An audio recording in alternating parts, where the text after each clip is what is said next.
오늘 여러분과 함께 나눌 말씀 마가복음 4장 35절부터 41절까지의 말씀입니다. 찾으셨으면 저 한 절 여러분 한 절 이렇게 교독하면서 읽겠습니다. 그날 저물 때에 제자들에게 이르시되 우리가 저편으로 건너가자 하시니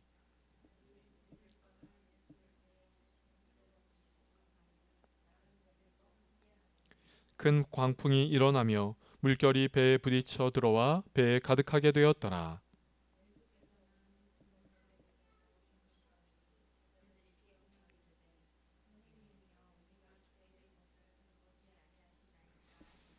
예수께서 깨어 바람을 꾸짖으시며 바다더러 이르시되 잠잠하라 고요하라 하시니 바람이 그치고 아주 잔잔하여지더라.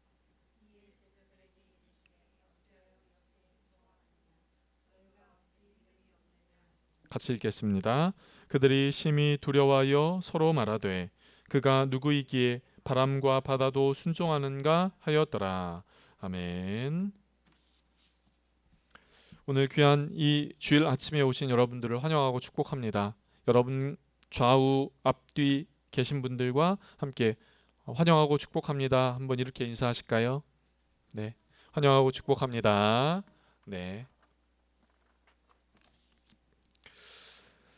오늘 본문은 예수님이 제자들과 더불어 어느 곳으로 가자 하시며 배를 타고 떠나시는 것을 배경으로 합니다.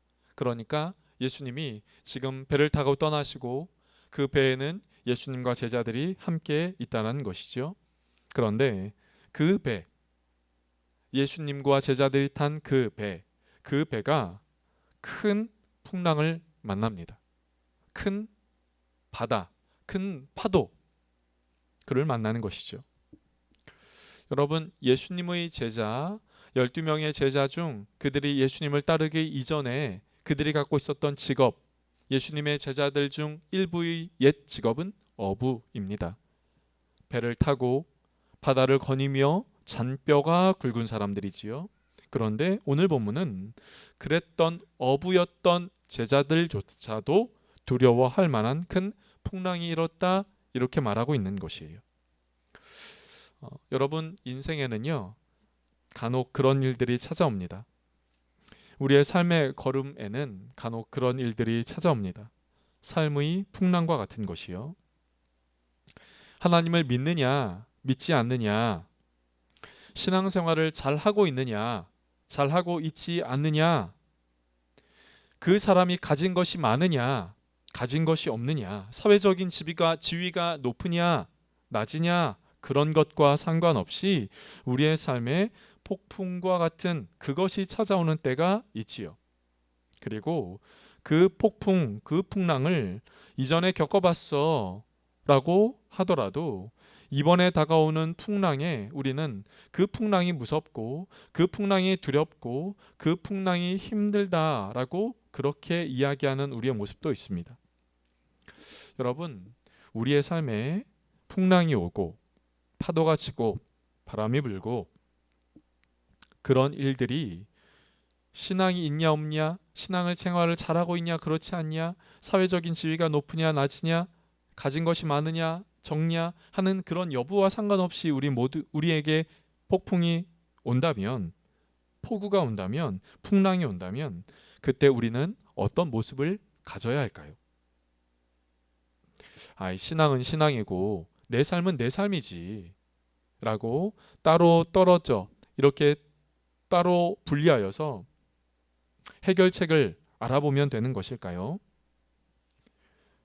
저는 오늘 본문에 폭풍을 만난 인생에서 발견하게 되는 귀한 영적인 지혜를, 영적인 교훈을 함께 여러분과 나누어 보고자 합니다.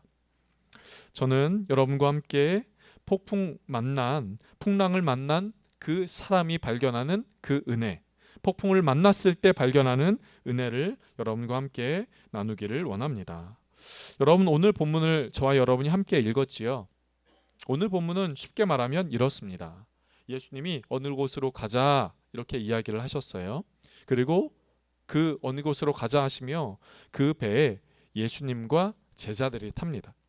물론 그 뒤를 따르는 다른 배들도 있었어요. 그런데 예수님을 태우고 제자들을 태운 그 배가 떠나고 얼마 후에 큰 풍랑을 만나게 되었다는 것이에요. 부딪히고 파도가 이 배를 부딪히고, 그래서 이 물이 배 안에 들어오고, 배가 배 안에 물이 자꾸 들어오면 언젠가는 이 배가 가라앉을 수도 있다라는 두려움에, 이 배가 전복될 수도 있다는 두려움에 제자들은 그 두려움에 떨었고요. 그러다가 제자들이 예수님을 깨우죠. 예수님, 좀 일어나 보세요. 왜 예수님은 자고 계십니까? 왜 우리가 이런 상황을 겪고 있고 당한 일을 왜 모른 척 하십니까? 왜 도와주지 않습니까? 그러자 예수님은 잠에서 일어나셔서 바람, 파도를 꾸짖으십니다. 그러니까 놀랍게 그 바람과 파도가 잠잠하게 되었다는 것이에요. 그리고 예수님은 바람과 파도만 꾸짖으시는 것이 아니라 예수님의 제자들, 당신의 제자들도 꾸짖으십니다. 이렇게 말하죠. 왜 믿음이 없냐? 그리고 이 모든 상황이 정리되자 예수님의 제자들은 도대체 우리 예수님, 저분이 누구시기에 바람과 파도도 그렇게 듣고 예수님의 말을 듣고 순종하는가, 잠잠할 수 있는가 라는 생각들을 갖게 되죠. 여러분, 이것이 바로 오늘 본문의 말씀인데요. 저는 오늘 본문을 보면서 한 가지 의문을 갖게 되었습니다. 그것은 예수님과 제자들이 만난 배는 풍랑을 만났다라고 거듭 말씀을 드렸는데요. 여러분, 예수님이 타고 제자들이 탄 그 배가 풍랑을 만났어요. 조금 가다가 풍랑을 만났어요. 그런데 여러분, 이 배에 예수님이 타고 계시고 제자들이 타고 저쪽으로 가자.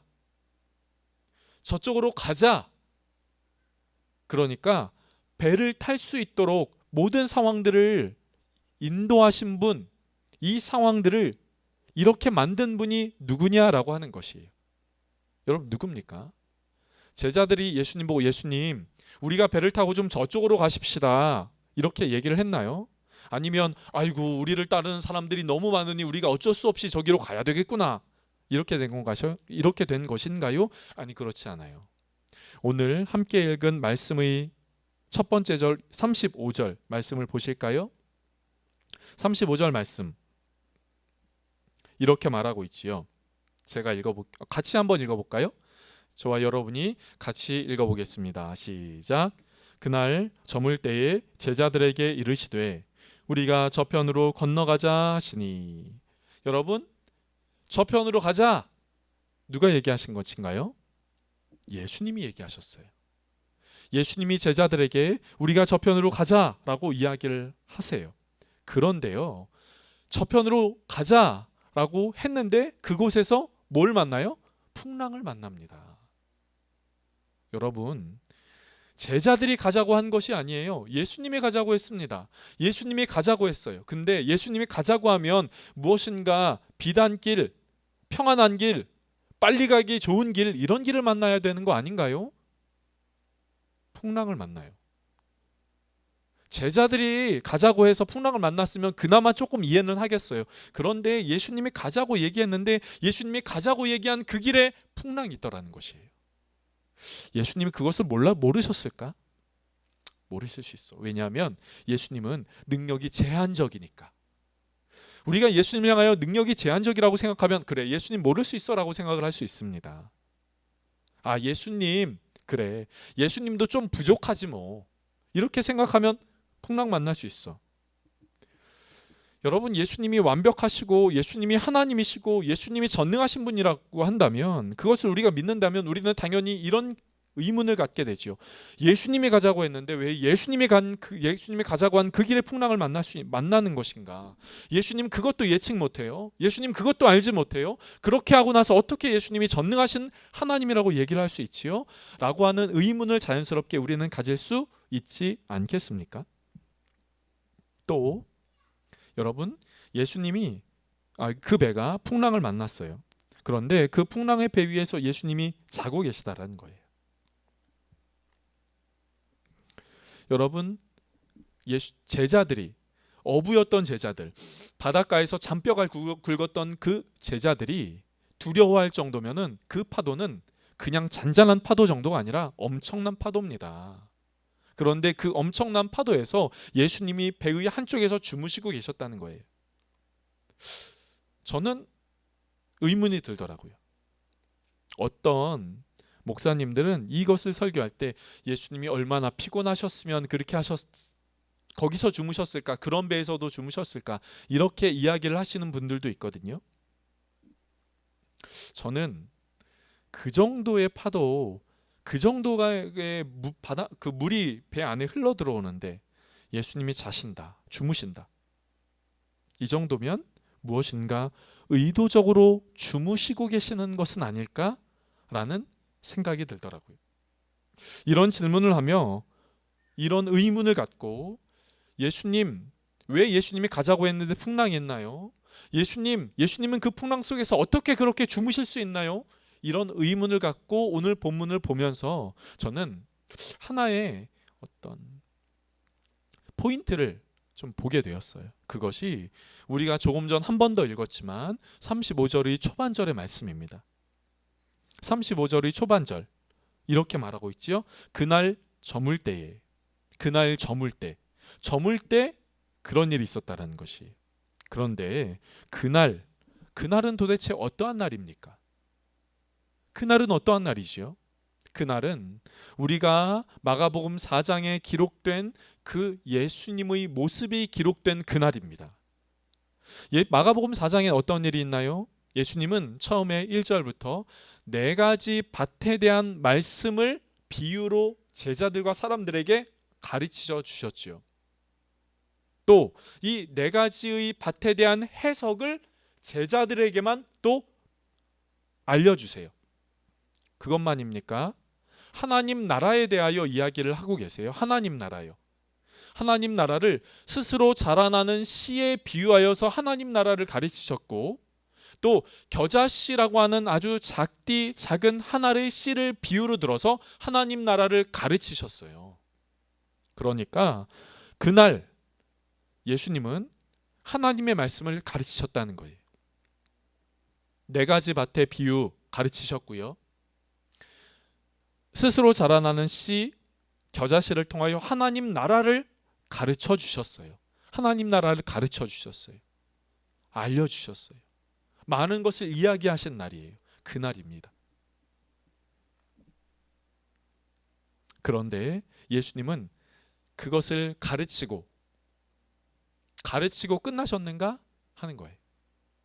가르치고 끝나셨는가 하는 겁니다. 제가 대학교 때 첫 학기를 다닐 때 첫 학기의 어느 순간에 교수님이 강의 중에 이런 이야기를 하신 적이 있습니다.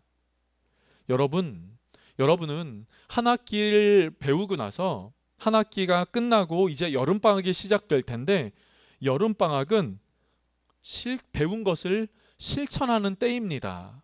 여러분, 이렇게 이야기를 하는 거예요. 그러면서 이렇게 얘기하시는 거죠. 여기는 고등학교가 아니라 대학교입니다. 방학 기간이 그렇게 긴 것은 16주 혹은 17주간에 걸쳐서 배우고 이론으로 알았던 그것을 이제는 실천하면서 여러분의 몸으로 체득해야 하는 시간입니다. 그렇기 때문에 대학교의 여름방학이 겨울방학이 그렇게 긴 겁니다. 고등학교가 아닙니다. 여러분, 여름방학의 방학에 도서관에서 공부만 하지 마십시오. 나가십시오. 어느 교수님이 이런 이야기를 하시는 것이었어요. 되게 인상적이다. 저는 그분의 이야기를 들으면서 이렇게 생각했지요. 그런데 그때 즈음에 제가 대학교 가면 이렇게 대자보라고 게시판 같은데 뭐 붙여놓은 것이 많습니다. 그런 것들이 많아요. 근데 그런 것들 그 즈음에 제가 우연히 제 눈에 띈 것은 이번 여름방학 때 미자립교회 여름 성경학교를 개최하는데 그 여름 성경학교에 같이 갈 선생님들을 모집하는 것이었어요. 제가 그것을 보면서 그 교수님의 이야기가 생각났고 자연스럽게 그러면 내가 저것을 한번 해봐야 되겠다. 라는 생각을 갖게 되었지요. 그래서 지원을 했습니다. 그래서 학기 중에는 일주일에 한 번 혹은 두 번, 또 여름 방학이 시작되면서는 함께 합숙 생활을 하면서 여름 성경학교를 어떻게 하고 어떤 내용을 가르칠 것이며 이런 것들을 막 배웠지요. 그리고 어느 정도의 시간이 흘러서 지방에 있는 교회를 섬기러 갔습니다. 2박 3일, 한 교회당 2박 3일간 해서 이제 두 교회, 그 교회에서 먹고 자고, 뭐 그냥 이런 예배당에서 자고, 또 아침에 일어나서 일정을 이렇게 같이 하면서 2박 3일간 그렇게 한 교회, 또 2박 3일간 또 한 교회, 이렇게 해서 일주일간 이렇게 다녀왔던 기억이 있습니다. 여러분, 배움이라고 하는 것은 배움으로 그치는 것이 아니라 그 배움을 실천하는 것이 필요한 것이죠. 그날 저물 때, 35절에 그날 저물 때, 그날 저물 때, 즉 그날에 예수님은 제자들에게 가르치시고 사람들에게 가르치셨던 그 말씀이 배움으로 그치는 것이 아니라 배움이 삶의 현장 가운데 드러나기를 원하셨던 것이에요. 그래서 예수님은 제자들과 함께 배를 타고 우리가 저기로 가자라고 말씀하시는 것이에요. 풍랑이 일어날지 몰랐던 것이 아닙니다. 아니, 오히려 알고 계셨어요. 풍랑이 일어날 줄 알고 있었습니다. 인생의 위기가 있을 줄 알고 계셨어요. 그런데 예수님이 저기로 가자고 하시는 거예요. 왜요? 얘들아, 내가 오늘 하루 동안 너희에게 그렇게 많은 말을 하지 않았니? 많은 것들을 알려주지 않았니? 그것들이 너희의 머릿속에만 있는 것이 아니라, 배움으로만 그치는 것이 아니라 너희의 삶에서 나타나는 그런 진짜 배움으로 나타나게 되기를 원한다 하는 마음으로 예수님이 이렇게 하신 것이란 것이죠. 오늘 본문의 거의 끝부분에 보면 예수님이 제자들을 향하여 왜 너희는 믿음이 없냐? 라고 이야기하시죠. 아니, 당연히 믿음이 없을 수밖에 없죠. 큰 파도가 부는데요. 배에 물이 들어오는데요. 예수님이 말씀하신 그 말씀의 의도는 너희는 내가 이야기한 그 말씀을 듣고 믿음을 가졌다면 그 믿음을 활용해야 한다라고 하신 그 말씀이, 니네 믿음이 적다라고 너희를 판단하고 비판하고 정죄하는 것이 아니라, 꾸짖고 혼내려고 하시는 것이 아니라 그 믿음으로 너희가 활용하여 그 믿음을 통하여 너희가 살아가야 한다라고 말씀을 하고 계신 것이죠.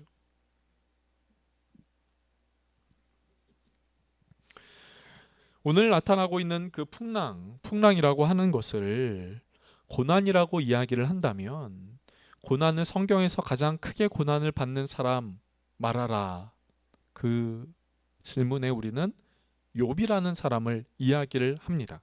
욥이요. 욥은 많은 고난을 받고 육체적으로도 고난을 받았고 이루 말할 수 없는 육체적인 고난을 받았고, 또 자신의 주변에 있는 사람들과의 대화 속에서 심적으로, 마음적으로, 정서적으로도 많은 고난과 상처를 받은 사람이 이 욥이란 사람이에요. 내적으로요, 외적으로요. 이 욥이지요. 고난의 대표적인 사람, 성경에서 말을 하는 고난받은 대표적인 사람이 바로 욥입니다. 그런데요, 여러분, 이 욥에 대하여 이야기를 할 때 이 욥기가 42장까지 있거든요. 이 42장의 그 끝부분에 욥이 이런 고백을 합니다.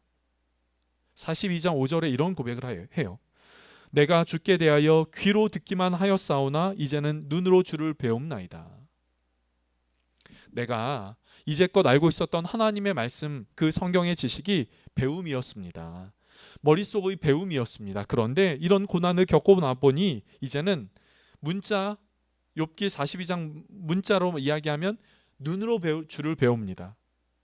오늘 본문에 의거하여 이야기한다면 그것을 내가 내 삶에서, 내 상황 속에서 경험하고 체득하여서 알게 되었습니다 라고 이야기를 하고 있는 것이죠. 저는 여러분에게 이렇게 말씀을 드리고 싶습니다. 사랑하는 성도 여러분, 우리는 많은 곳에서 많은 성경에 대한 이야기를 듣고 성경의 가르침을 받습니다. 그런데 때로는 아마 예수님이 이렇게 하실지도 몰라요. 저곳으로 가자. 풍랑이요. 그 풍랑이 우리의 삶 가운데 있을 때 예수님은 우리가 우리 안에 있는 말씀이 우리의 삶 가운데 실천되고 적용되기를 원하시기 때문이라고 하는 것입니다. 사랑하는 성도 여러분, 그렇기에 말씀이 저와 여러분의 삶 가운데 견고한 기둥과 같이 되고 그 견고한 기둥을 활용하여서 이 풍랑의 어려운 때를 이겨 나아갈 수 있는 저와 여러분이 될 수 있기를 간절하게 원합니다. 예수님이 제자들에게 하신 말씀은요, 그날 저물 때에 배 타고 가셨는데 그날 하신 말씀은 우리가 조금 전 함께 나누었던 것처럼 이러한 것들입니다. 그런데 저는 조금만, 한 가지만 더요, 포괄적으로 이야기를 한다. 포괄적으로 이야기를 하라. 저는 좀 포괄적으로 이야기를 하고 싶은데요, 성경이 우리에게 예수님이 그날 저녁 하신 것처럼 성경이 우리에게 바로 그날 저녁, 그날 우리에게 하신 것과 같이 강조하는 것이 있다면 그것은 하나님이 우리와 함께 하신다는 것이, 그것은 성경이 우리에게 거듭 이야기를 하고 있는 겁니다. 내가 너와 함께, 내가 너와 함께, 위기 속에서도 너와 함께, 고난 속에서도 내가 너와 함께, 두려움의 감정 속에서도 내가 너와 함께해. 여러분, 성경은 우리에게 많은 것들을 이야기하지요. 능력도 이야기합니다. 하나님의 역사하심도 이야기합니다. 치유와 기적도 이야기합니다. 은사도 이야기합니다. 다 이야기합니다. 다 중요해요. 중요하지 않은 것 없습니다. 너무나 중요합니다. 그것이 우리 그리스도인으로 살아가는데 너무나 필요한 것이죠. 중요합니다. 그러나 그것들보다 성경에서 더 강조하는 것이 있다면 그것은 하나님이 우리와 함께 하신다라는 것이에요. 그것이 얼마나 중요하기에 예수님의 또 다른 이름을 그것으로 지었겠습니까? 임마누엘이요. 그런데 우리는 예수님이 우리와 함께 하신다, 하나님이 우리와 함께 하신다라는 것을 쉽게 잊습니다. 너무 흔해서 그럴까요? 아니면 그것을 너무 교회에서 강조해서 그런 것일까요? 혹은 예수님이 우리와 함께 하시면 어떤 구체적인 일이 나타나야지, 임팩트가 있어야지, 그것이 없기 때문에 우리는 예수님이 우리와 함께 하신다는 것을 자주 잊는 것일까요? 오늘 풍랑을 만난 제자들은 두려워하였다라고 이야기를 합니다. 두려워하였습니다. 그런데 그 두려움이, 제자들 가운데 있는 그 두려움이 커서 예수님을 깨우자마자 제자들은 이렇게 이야기를 해요. 예수님, 우리가 죽게 된 것을 왜 돌보지 않습니까? 원망하듯 이렇게 이야기하죠. 예수님, 왜 우리가 죽게 된 것을 돌보지 않습니까? 여러분, 제자들은 처음부터 이야기를 하고 있는 것이 아니에요. 처음부터 이야기를 하고 있는, 예수님에게 이렇게 이야기를 하고 있는 것이 아닙니다. 바람이 불기 시작하더니, 큰 풍랑이 되어서 배가 이리저리 좌우로 흔들리기 시작하더니 그 바람으로 인하여 큰 파도가 생기고 배에 철썩, 그리고 그 배에 철썩 붙는 그 철썩 때리는 그 물이, 바닷물이 배 안에 들어오고, 그러면서 점점 제자들이 두려워하고 그 두려움이 커지게 되고, 두려움이 커지면서 그들은 예수님을, 어느 순간 예수님을 잊었던 것이죠. 제 추측에, 제 상상으론 아마 이런 걸 수도 있을 것 같아요. 초반에 막 바람이 불고 배가 흔들리고 배에 물이 들어오고 조금씩 이렇게 되자. 아니, 그래도 우리가 어부이니까 우리가 한번 어떻게든 해보자. 우리가 할 수 있어. 아니, 우리는 당연해. 우리가 이 것들을 이겨낼 수 있어. 어부, 너 경력 몇 년이잖아. 너 많이 해봤잖아. 너가 좀 앞선에 와서, 일선에 와서 해봐. 너가 지시하는 대로 해봐. 이러지도 않았을까, 저는 조심스럽게 상상을 해봅니다. 그들이 그 상황을 만난 처음부터 예수님을 향하여 나아가지 않았습니다. 예수님을 깨우지도 않았어요. 예수님, 이 상황이 이렇습니다라고 예수님 앞에 그것들을 말하지 않았어요. 즉, 그들은 예수님을 잊고 있었던 것이죠. 그러면서 어느 순간 그 급박한 위기, 자기네가 더 어떻게 할 수 없는 그 위기가 닥치자 그들은 그제서야 예수님을 찾습니다. 예수님, 우리를 돌봐 주십시오. 오늘 본문은요, 예수님이라고 한 번 이야기하지만요, 누가복음에 동일한 그 기사가 기록된 누가복음에 보면 그 누가복음의 말씀에는 예수님, 예수님이라고 두 번에 걸쳐서 이야기를 합니다. 그만큼 긴박하고 갈급했던 것이죠. 급했던 겁니다.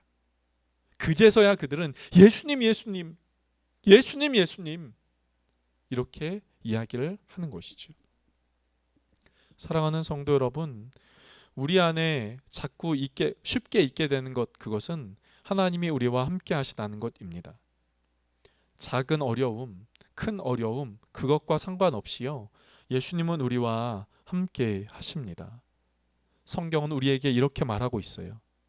그것을 기억해라. 그것을 기억해라. 그것을 잊지 마라.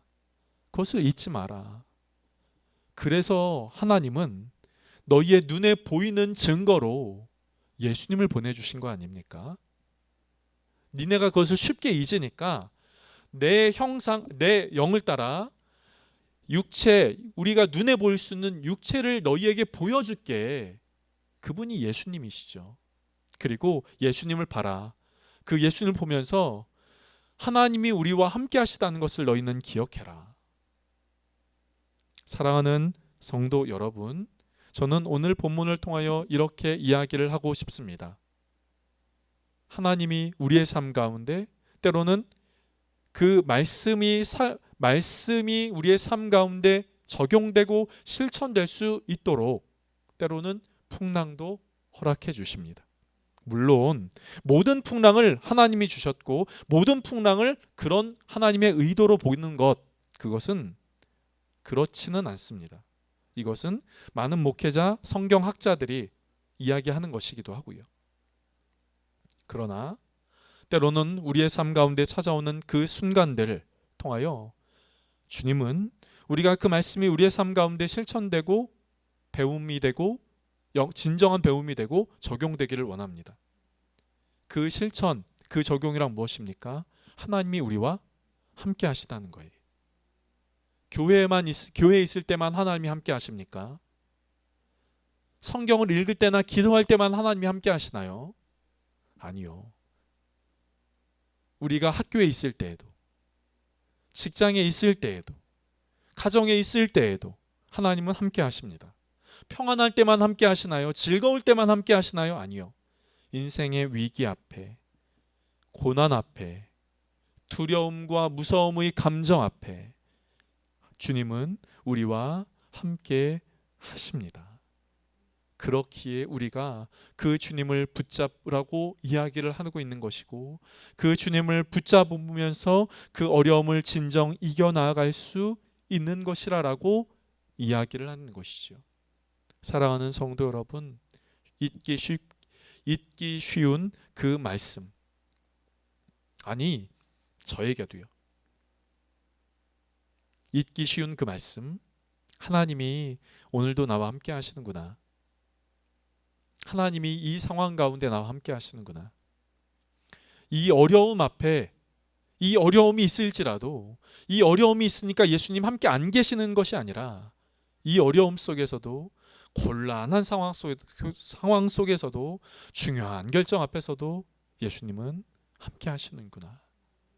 이 믿음이, 이 고백이 저와 여러분의 삶 가운데 있기를 원합니다. 실천되고 적용되어지기를 원합니다. 그런 은혜가 한 주간을 살아가는 우리 모두의 삶 가운데 있기를 주님의 이름으로 축복합니다. 기도하겠습니다.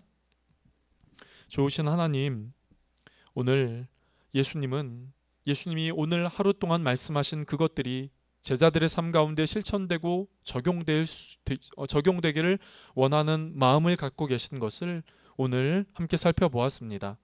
주님, 우리의 삶 가운데서도 하나님의 말씀이 배움으로만 그치게 되지 않게 하시고, 그 말씀이 우리의 삶 가운데 실천되고 적용될 수 있는 귀한 은혜가 우리 모두의 삶 가운데 있게 하여 주시옵소서. 특별히 우리가 이 고백을 하기를 원합니다. 하나님은 우리와 함께 하신다. 어떤 상황 속에 있다 할지라도, 어떤 형편 속에 있다 할지라도, 어떤 마음, 어떤 감정 속에 있다 할지라도 하나님은 바로 그 순간 우리와 함께 하신다. 이 고백이 우리의 삶 가운데 온전한 고백, 온전한 실천으로 하는 그 고백이 되어지게 하여 주시옵소서. 그래서 주님, 우리 간의 한 주간의 많은 삶과 시간 속에서, 걸음 속에서 하나님이 함께 하심을 고백하며 살아갈 수 있게 하여 주시옵소서. 하나님, 특별히 기도하는 것이 있습니다. 하나님, 우리의 삶 가운데 혹 어려움이나 또 곤란한 상황 가운데 있다면, 또 갈급한 상황 가운데 있다면 주님, 하나님이 함께 하심으로 그때의 그 어려움을 잘 이길 수 있는 능력이 부어지게 하여 주시옵소서. 마음의 담대함도 있게 하여 주시옵소서. 때로는 우리의 생각하지 못한, 예기치 않은 하나님의 계획하심에 따라 하늘에서 부어주시는 귀한 도움도 있게 하여 주시옵소서. 한 주간의 삶도 함께하는 그 주님과 더불어 살길 원하며 예수님의 이름으로 기도드립니다. 아멘.